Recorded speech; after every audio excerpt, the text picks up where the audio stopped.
살펴보았습니다. 또 본문의 내용이 예수님이 왕으로 오신 일에 대해서 말씀을 하고 있습니다. 먼저 예수님이 헤로드 왕 때 유대 베들레헴에 나셨다라고 말합니다. 1절, 헤로드 왕 때에 예수께서 유대 베들레헴에서 나심에. 헤롯은 실제 했던 유대의 왕이었고, 베들레헴은 지금도 그 이름으로 불리우고 있고, 예수님 때도, 그리고 예수님 오시기 전에도 베들레헴으로 이렇게 불리고 있는 실제 지명입니다. 헤롯이 왕이었던 것이 사실이고 베들레헴이 이스라엘의 성읍인 것이 사실인 것처럼 예수님이 이 땅에 오신 것도 역사적인 사실이라, 역사 가운데 분명하게 있었던 일이라, 이렇게 본문이 말씀을 하고 있습니다. 어떤 사람들은 예수님이 이 땅에 탄생하셨다 하는 것을 믿지 않습니다. 부인합니다. 그것은 만들어낸 이야기라, 이렇게 말합니다. 그런데 성경을 보면 분명하게 이것이 역사적인 사실이라고 말씀을 합니다. 더 확장하면 예수님이 성탄하신 것, 탄생하신 것뿐만 아니라 예수님이 십자가에 죽으시고 부활하시고 승천하신 것, 이 모든 것도 역사적인 사실이라, 이런 의미를 가지고 있습니다. 성경을 한번 보시겠습니다. 누가복음 1장 1절에서 3절 말씀 우리 같이 있습니다. 우리 중에 이루어진 사실에 대하여 처음부터 목격자와 말씀에 일꾼된 자들이 전하여 준 그대로 내력을 저술하려고 붓을 든 사람이 많은지라, 그 모든 일을 근원부터 자세히 미루어 살핀 나도. 누가가 누가복음을 썼습니다. 사도행전을 썼습니다. 그런데 그 모든 누가복음 사도행전은 사실에 근거한 것을 추적해서 기록한 사실에 대한 보고서라, 이렇게 말씀을 하는 것입니다. 거기에 보면 예수님이 탄생하신 것에서 시작해서 십자가에 죽으신 것, 그리고 부활하신 것, 승천하신 것, 이 내용들이 다 나와 있습니다. 이게 사실이라고 말씀합니다. 또 성경을 한 것을 더 보시겠습니다. 고린도전서 1장 3절에서 8절 같이 보시겠습니다. 성경대로 그리스도께서 우리 죄를 위하여 죽으시고 장사 지낸 바 되셨다가 성경대로 사흘 만에 다시 살아나사 게바에게 보이시고 후에 12 제자에게와 그 후에 500여 형제에게 일시에 보이셨나니 그 후에 야고보에게 보이셨으며 그 후에 모든 사도에게와 맨 나중에 만삭되지 못하여 난 자 같은 내게도 보이셨느니라. 예수님의 이 일생은 사실입니다. 예수님의 이 일생은 구원을 위한 사역으로 일관하신 일생이고, 그러므로 예수님의 구원 사역이 사실이라면 예수님의 구원 사역에 근거한 죄사함, 하나님의 자녀됨, 이 세상을 떠날 때 천국에 들어가는 것, 이런 구원 사역의 결과들도 우리는 사실로 믿습니다. 어떤 사람들은 예수님이 이 세상에 오신 것은 믿지만, 죽으신 것도 믿지만 부활은 못 믿어, 승천도 못 믿어, 이렇게 말합니다. 그러나 우리는 예수님이 오신 것을 믿고, 예수님의 죽으심을 믿고, 예수님의 부활을 믿고, 예수님의 승천을 믿습니다. 할렐루야, 할렐루야. 이게 예수님을 믿는다는 말입니다. 그리고 그 결과 우리에게 하나님이 주시려고 예비하셨던 죄사함과 영생과 천국의 축복도 믿습니다. 우리 앞서 세상을 떠난 우리 성도들이 여러분이 계시지만 슬픔 중에도 우리가 소망을 갖고 위로를 받는 것은 그 영혼들이 하나님 나라에 갔다, 천국에 갔다, 이것이 사실이기 때문에 우리가 이것 때문에 위로와 소망을 갖게 되는 것입니다. 우리도 이 세상을 떠나게 될 때 하나님 나라에 가는 것을 분명하게 믿습니다.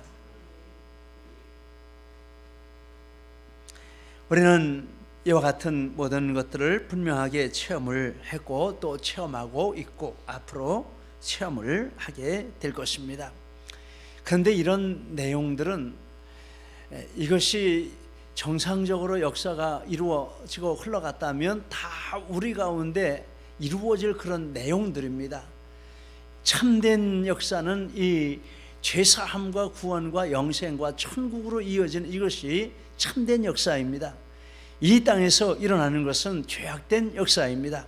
예수님이 이 참된 역사를 이루기 위해서, 역된 역사를 참된 역사로 바꾸기 위해서 이 세상에 역사의 왕으로 오셨다라는 것입니다. 그래서 예수님 오신 이후로 역사는 예수님 이전과 예수님 이후로 이렇게 불려지고 그 중앙에 예수님이 계시는 이런 역사의 주인공으로 예수님이 역사를 다스리고 계시는 것을 우리는 믿습니다. 역사의 왕은 예수님이십니다. 할렐루야. 할렐루야. 이 세상 다른 존재가 세상을 다스리는 것 같고 세상의 권세자들이 다스리는 것 같고 강한 나라들이 다스리는 것 같지만 참된 역사의 왕은 우리 주 예수님이신 것을 성경이 말씀합니다. 우리는 그것을 믿습니다. 예수님은 이 역사의 왕이 되시려고 이 세상에 오셨고 지금 역사를 이끌어 가시는 왕이 되신 줄 믿습니다. 할렐루야.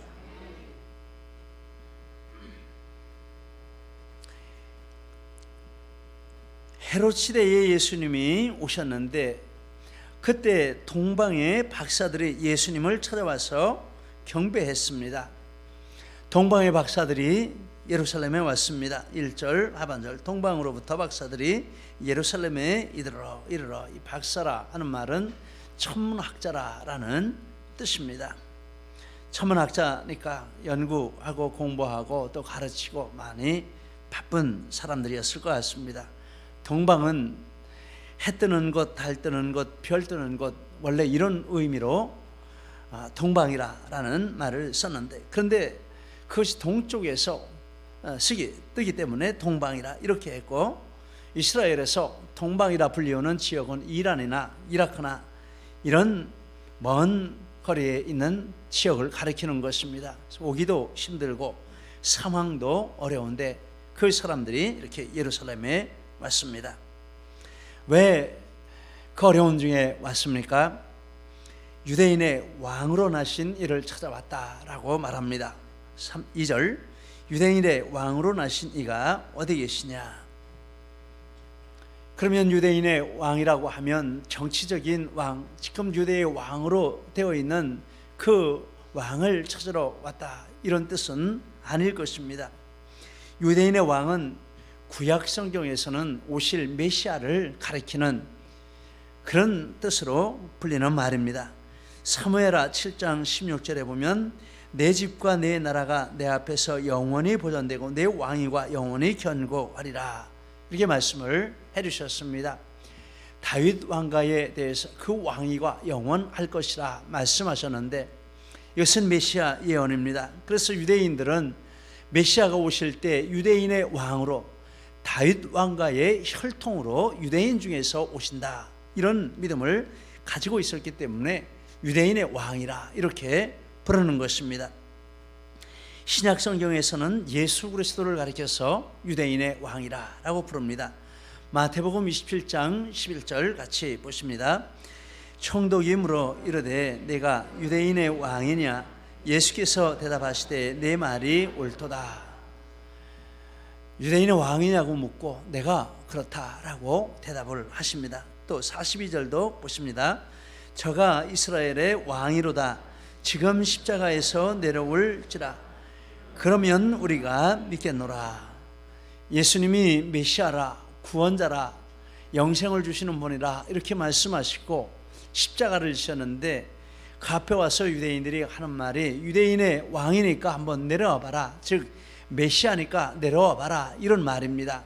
유대인의 왕이라 하는 말은 메시아를 일컫는 다른 말입니다. 동방 박사들이 유대에 와서 유대인의 왕으로 나신 이를 찾는다라는 말은 정치적인 그 왕을 찾는 것이 아니라 이와 같이 메시아 예수 그리스도를 찾아왔다라는 뜻입니다. 예수 그리스도는 정치적인 왕이 오를 수 없는 높은 곳에 계신 왕이시고, 정치적인 왕이 줄 수 없는 최고의 좋은 것들을 주시고 보장해 주시고 누리게 하시는 만왕의 왕이 되시고 영원한 왕이 되시고 참된 왕이 되시는 것을 믿습니다. 세상 왕은 참된 구원을 줄 수 없습니다. 세상 왕은 영생을 줄 수 없습니다. 세상 왕은 참된 평안을 줄 수 없습니다. 세상 왕은 완전한 보호를 줄 수 없습니다. 세상 왕은 완전한 나라를 줄 수 없습니다. 우리가 평생을 가면서 겪고 있는 현실입니다. 이 사람이 대통령이 되면 낫겠나, 저 사람이 대통령이 되면 낫겠나, 혹시나 했더니 날마다 역시나 앞으로도 그럴 것입니다. 그런데 예수 그리스도는 세상 왕이 줄 수 없는 참되고 영원한 가치 있고 우리에게 꼭 필요한 것들을 주시는 참된 왕으로 이 세상에 오셨고, 이 동방 박사들이 그 메시아를 찾아서 왔다라는 것입니다. 우리가 오늘 이 자리에 온 것도 이 메시아를 만나러 오신 줄 믿습니다. 동방 박사들이 어떻게 왔습니까? 그들은 별을 보고 왔습니다. 2절 별을 보고. 이 보고라 하는 말은 열심히 관찰한다, 계속해서 연구한다, 이런 뜻이 있습니다. 리빙 바이블에 우리가 계속 별을 주시했습니다. 메시 성경에 우리는 동쪽 하늘에 있는 별을 관찰해 왔습니다. 사람들은 자기 분야에 헌신하고 자기 분야에 최선의 노력을 경주하고 충성하는 이런 사람들이었다 하는 것을 알 수 있습니다. 하늘에 얼마나 별들이 많습니까? 그 모든 별들을 연구하고 관찰하고 이런 것을 평생에 걸쳐서 연구를 해왔습니다. 별에 대해서는 정말 박사들입니다. 그런데 그들이 본 별이 있는데 그의 별이라 12절 그의 별을 보고, 동방 박사들은 한 별을 발견해내고 그것을 어떤 인물과 연결지어서 그의 별이라 라고 말합니다. 그는 유대인의 왕 예수 그리스도를 가리키는 말입니다. 2절 유대인의 왕으로 나신 이가 어디 계시뇨? 우리가 동방에서 그의 별을 보고. 이 메시아의 별에 대한 구약의 말씀이 나오는데 민수기 24장 17절에 메시아의 별에 대해서 말씀을 합니다. 같이 보시겠습니다. 내가 그를 보아도 이때의 일이 아니며 내가 그를 바라보아도 가까운 일이 아니로다. 한 별이 야곱에게서 나오며 한 규가 이스라엘에게서 일어나서.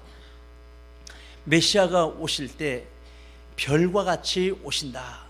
그래서 메시아의 별이 있고 그 별이 메시아가 오신 것을 상징한다라고 이렇게 믿었는데, 그런데 이 동방에 사는 이 천문학자들이 성경도 잘 알고 있었다, 그렇게 결론을 내릴 수 있습니다. 그래서 저 하늘에 언젠가 어떤 방식으로든지 메시아의 별이 떠오를 때가 있을 터인데 지금 떠 있는지도 모르는데 그 별을 찾자라고 열심히 성경에 근거해서 천체를 연구를 했다, 이렇게 말할 수 있습니다. 그래서 그들은 그 말씀에 근거해서 우주를 연구하다가 마침내 그 별을 발견을 하고, 그리고 그 별의 인도하심을 따라서 메시아를 뵈러 예루살렘에 왔다라는 것입니다. 이것이 그리스도인들이 자기 분야에서 하나님께 영광 돌리는 방법인 줄 믿습니다. 우리는 우리 분야에 탁월한 존재가 되어야 할 줄 믿습니다. 그런데 탁월한 존재가 되는데 그 목적은 하나님의 말씀이 진리인 것을 발견해내고 적용하고 선포하고, 그래서 그 진리 앞에 예수님께 경배하고 무릎을 꿇는 이런 목표를 두고 우리는 세상에 우리가 맡은 일을 해야 할 줄 믿습니다. 다른 데 우리는 목표가 없습니다. 돈 많이 버는 데 있지 않습니다. 많이 알아서 남에게 자랑하는 데 있지 않습니다. 우리의 유일한 목표는 하나님 말씀이 진리인데 이 말씀이 내 분야에서 이대로 성취되었다는 것을 발견하고 그래서 그 분야를 만드시고 창조하시고 나에게 허락하신 그 하나님 앞에 경배하는 것, 이것이 우리의 지상에 세상에 일을 하는 가장 중요한 목적인 줄 믿습니다. 여러분 그렇습니까? 아멘입니까? 아멘입니다. 이 사람들이 그렇게 연구했습니다. 그래서 그 결과 메시아를 찾아서 그 별을 따라서 왔다라는 것입니다. 정말 놀라운 축복을 받은 사람들입니다. 그리고 그들은 예수님에게 경배했습니다. 2절 말씀에 그에게 경배하러 왔노라. 그들이 온 궁극적인 목적은 이 메시아에게 경배하러. 우리가 이 세상에 사는 목적이 무엇입니까? 주님께 경배하는 것입니다. 우리가 하는 모든 일의 목적이 무엇입니까? 주님께 경배하는 것입니다. 그렇지 않습니까? 그런데 경배하러 왔다. 그리고 경배했습니다. 그들은 집에 들어가 아기와 그 모친이 함께 있는 것을 보았습니다. 11절, 집에 들어가 아기와 그의 어머니 마리아가 함께 있는 것을 보고 그들은 아기께 경배했습니다. 11절, 엎드려 아기께 경배하고. 마리아와 아기가 함께 있었지만, 그러면 두 사람에게 함께 경배해야 할 것 같지만 성경은 분명하게 말하기를 두 사람에게 함께 경배했다 이렇게 말하지 않고, 마리아에게도 경배했다 이렇게 말하지 않고, 오직 아기 예수께만 경배했다라고 말씀을 하고 있습니다. 이 세상에 참된 예배, 참된 경배의 대상은 오직 예수님이시고, 다른 존재는 예수님이 받으실 경배와 예배를 받을 존재가 되지 못한다라는 진리인 것입니다. 우리는 그런 줄 믿습니다. 그래서 어떤 사람들은 마리아도 숭배하고 베드로도 숭배하고 다 숭배하지만 우리에게는 예수밖에는 숭배할 대상이 없습니다. 할렐루야, 할렐루야. 정말 진리입니다. 그리고 그들은 예수님에게 예물을 드렸습니다. 각기 준비한 황금, 유향, 몰약을 예물로 바쳤습니다. 11절, 보배할 여러 황금과 유향과 몰약을 예물로 드리니 당대 최고 가치 나가는 물품들입니다. 즉 그들은 자기들이 준비할 수 있는 가장 최고의 가치 있는 것들을 준비해서 예수님에게 예물로 드렸다라는 것입니다. 여러분, 우리에게 있는 좋은 것을 어떻게 쓰면 좋겠습니까? 무엇에 쓰면 좋겠습니까? 답을 말씀드리겠습니다. 예수님에게 예물로 드리는 것입니다. 믿으시면 아멘. 아멘. 아멘. 아멘입니다. 정말입니다. 내가 가지고 있는 가장 좋은 것을 예수님에게 드릴 때 그 기쁨과 감격은 말할 수가 없습니다. 예수님에게 드리는 것입니다. 이걸 어디다가 쓸까? 이 귀한 것을 어떻게 쓸까? 나도 못 써. 그럼 예수님에게 드리십시오. 이 사람들은 그렇게 했습니다. 그리고 황금은 왕권을, 유향은 신성을, 몰약은 순환과 죽음을 상징하는 것입니다. 최고의 것을 드리는 것보다 더 중요한 것은 참된 믿음으로 드리는 것입니다. 이 사람들이 이것을 드렸다는 것은 그들의 믿음이 참된 믿음이고 최고의 믿음이라는 것을 증명하는 방편이었습니다. 그들이 예수님에게 황금을 드린 것은 예수님이 만왕의 왕이신 것을 믿는 믿음을 드린 것이고, 유향을 드린 것은 예수님이 신성을 가지신 하나님이신 것을 믿는 믿음을 드린 것이고, 몰약을 드린 것은 그 예수님이 이 땅에 오셔서 장차 자기들을 위해서 대속의 죽음을 죽으시고 자기들을 구원하실 구원자가 되시는 것을 믿는 그 믿음을 표현하는 방식이었다라는 것입니다. 이런 믿음으로 드렸습니다. 그들은 예수님을 바로 알고, 예수님을 바로 믿고, 예수님을 바로 찾아오고, 예수님을 바로 경배했습니다. 예수님이 이 땅에 왕으로 오셨는데 이와 같이 참된 예수님을 믿는 사람들의 왕으로 오셔서 그들의 경배를 받고 계시는 것입니다. 지금도 예수님은 우리 모든 예수 믿는 사람들의 왕으로 그들 가운데 함께 계시고 그들을 축복하시고 그들의 경배를 기뻐 받으시는 줄 믿습니다. 할렐루야.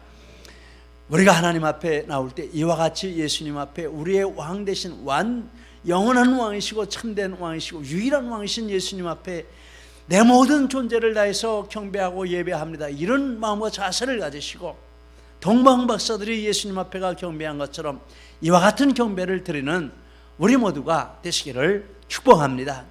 예수님은 우리의 경배를 받으시려고 이 땅에 우리의 왕으로 오셨습니다. 그리고 예수님을 헤롯이 죽이려고 했습니다. 동방 박사들이 유대인의 왕으로 나신 이를 찾아왔다 하니까 헤롯이 왕이었는데 이 사람은 왕 귀신이 씌운 사람입니다. 그래서 자기 매형을, 자기 자리를 노린다고 죽이고, 자기 장인을 죽이고, 자기 아내를 죽이고, 자기 두 아들을 죽이고, 나중에 셋째 아들을 죽이고, 그리고 자기가 죽으면 왕이 될지 모르는 그 고위 공무원들을 다 소집을 해가지고 죽기 전에 원형 경기장에 가두고 내가 숨 넘어갈 때 저놈들을 같이 죽여라, 왕 되지 못하게, 이렇게 명령을 내렸는데 그 명령은 실현이 되지 않았습니다. 근데 죽을 때 미쳐서 죽었습니다. 육신의 극한 질병에 걸리고 정신적인 병에 걸려서 미쳐서 죽었습니다. 이 사람이 헤롯입니다. 근데 이 사람이 예수님이 왕이, 유대인의 왕이 났다 하니까 이건 눈이 뒤집힐 일입니다.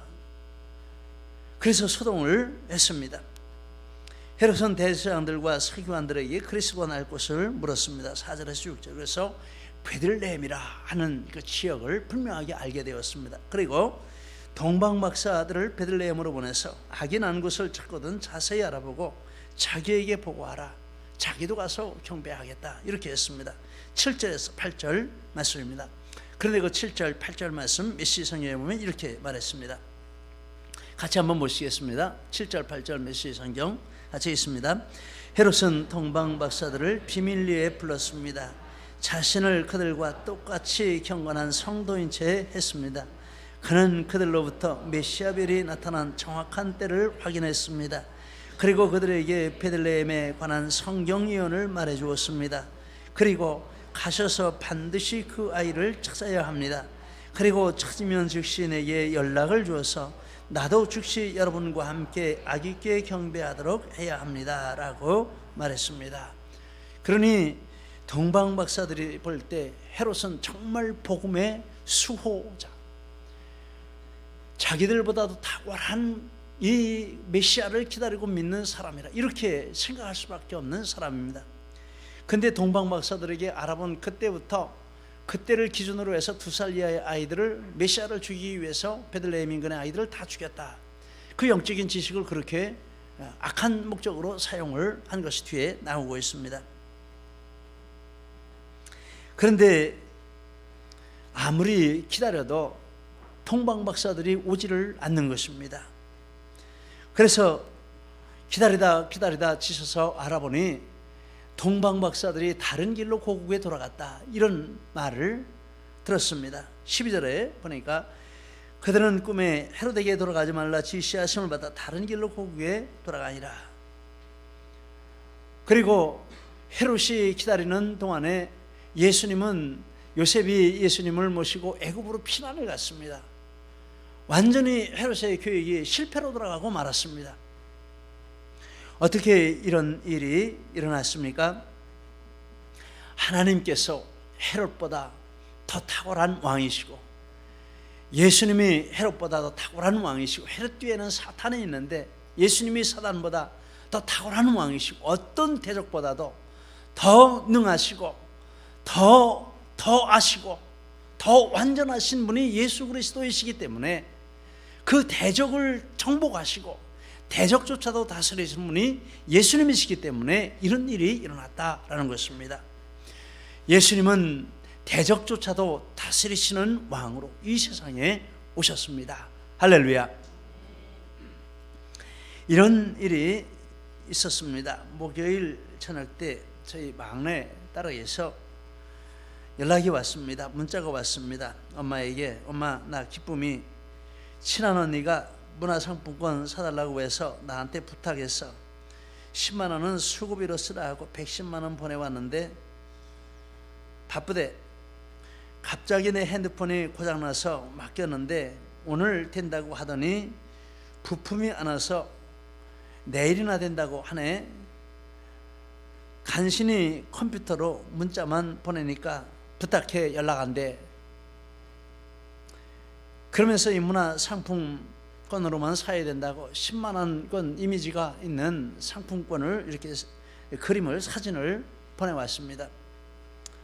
집사람이 자기는 실력이 안 된다고 저한테 하라. 저도 막상막하니까 안 되고 시간도 없고 그러니까 그래도 우리 집에서는 컴퓨터 하면 우리 둘째 딸이 가장 전문가니까 그쪽에 보내서 좀 해주라 이렇게 해서 보냈습니다. 거기도 바쁘니까 바빠서 못한다고 하는데 그래도 동생이 부탁하는데 좀 해주면 좋겠다 그렇게 해가지고 사정을 해서 보냈습니다. 보내고 나서 우리 둘째 딸에게서 아무래도 이게 이상해 보이스피싱 같아 연락이 왔습니다. 그래서 아차 싶어가지고 해보니까 기쁨이한테 연락을 해보니까 왜 그때는 기쁨이한테 연락을 할 생각을 못했는지 몰라요. 핸드폰이 고장났다 그러니까 연락 안 되구나 지레 이렇게 생각을 하고 연락 안 했는데 연락을 해보니까 핸드폰도 잘 되고 연락한 적도 없고 카드를 확인해 보니까 돈은 인출해 나가고 경찰서 가니까 이건 방법이 없다고 하고 그래서 끝이 났습니다.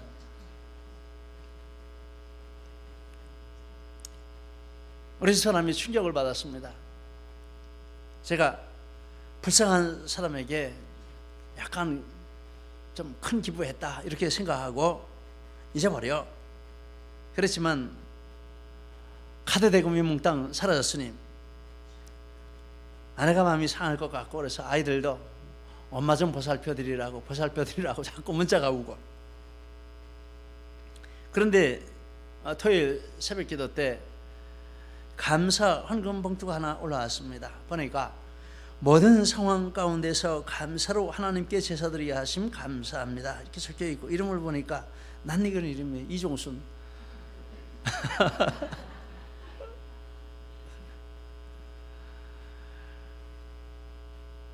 이것을 보면서